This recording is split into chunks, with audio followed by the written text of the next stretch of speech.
What's up guys, my name is Josiah Martin and I'm the Alaskan Outsider. I love getting outside in my beautiful state of Alaska and going on as many adventures as I can.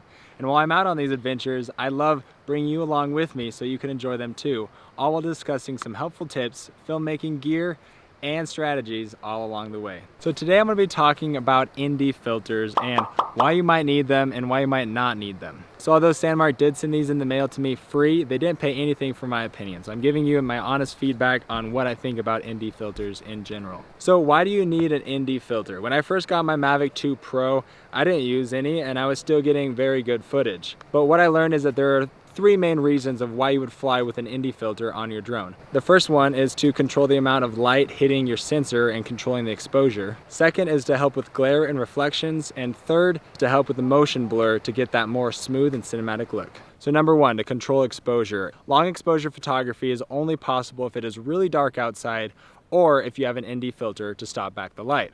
This is also important when you're wanting to take time lapses or hyperlapses. If it's a bright day outside, you need to turn your shutter speed way up, but with a high shutter speed, you have a sharp image. Hyperlapses look best when the shutter speed is reduced to less than 1/10 of a second so you can see motion blur of whatever is moving.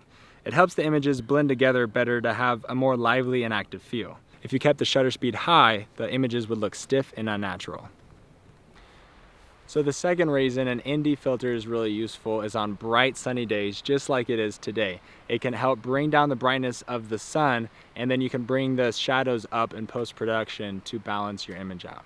Keep in mind, it's easier to bring the shadows up in an image than to turn the highlights down.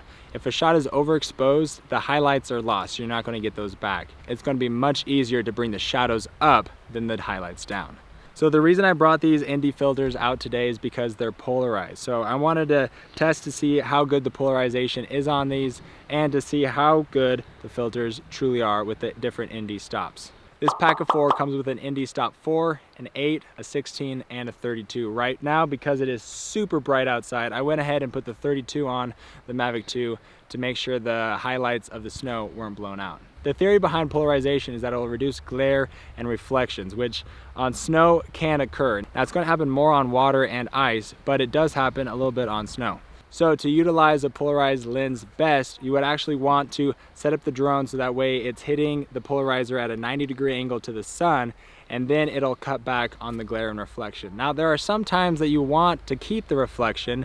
Let's say for a sunset shot, you really want that orange reflection coming off the water. So in that case, you wouldn't want to have a polarizer lens on your drone. The other reason you might not want a polarizer lens on your drone is because you have to keep flying in a direct line to keep that angle consistent. If the angle changes of the drone's orientation to the sun, then also the polarization effect is going to change, so your image won't be a consistent quality. Another reason you wouldn't want to be flying with the polarizer is if you're trying to get a cool drone shot of a rainbow, because the polarizer would cut back on the reflection of the water in the sky.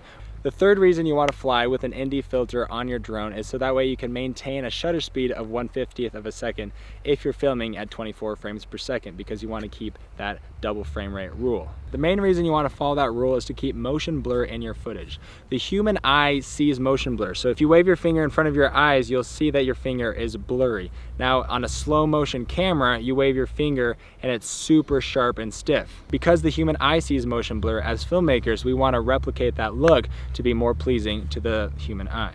On really bright sunny days like today, I was having my shutter speed at like 1/500th of a second, which you're not getting much motion blur whatsoever. So I put on an ND 32 filter and I was able to stop back that down to 1/50th of a second with an aperture of about a 4.5 on the Mavic 2 Pro. So if you want to improve the quality of your footage and up your filmmaker game, I'd highly suggest picking up a pack of these ND filters from Sandmarc. Their filters are very lightweight because of their aluminum frame, so it doesn't affect the performance of your gimbal whatsoever. The image quality really does look good on these guys. However, the polarization effect is pretty minuscule. I wasn't able to notice too much of a difference. And because there are so many varying cases of when you might want a polarization and when you might not, I would rather have a pack of ND filters that has zero polarization, so I don't have to worry about keeping a 90-degree angle to the sun. You would have to reset every drone shot and adjust the angle of the filter every single shot you wanted, and that's not how I like to do filmmaking. I like being out here and enjoying the scenery, not worrying about one single shot that takes 20 minutes to set up. You know, there are some brands that are cheaper than Sandmarc and there are some that are more expensive, but what I found based off the research is that if you go any cheaper, you're losing image quality and sacrificing on build quality. And you know, there are some filters that are more expensive, but you're just going to be paying more money for a name rather than any better quality. All right, so let's do a few side-by-side comparisons of with polarization and without an ND filter on.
If you do want to pick up a pack of Sandmarc ND filters, please go over to their website. The link is in the description. They're identical prices on Amazon or on Sandmarc, so if you want to help me out, I do get a slightly bigger commission on Sandmarc than Amazon.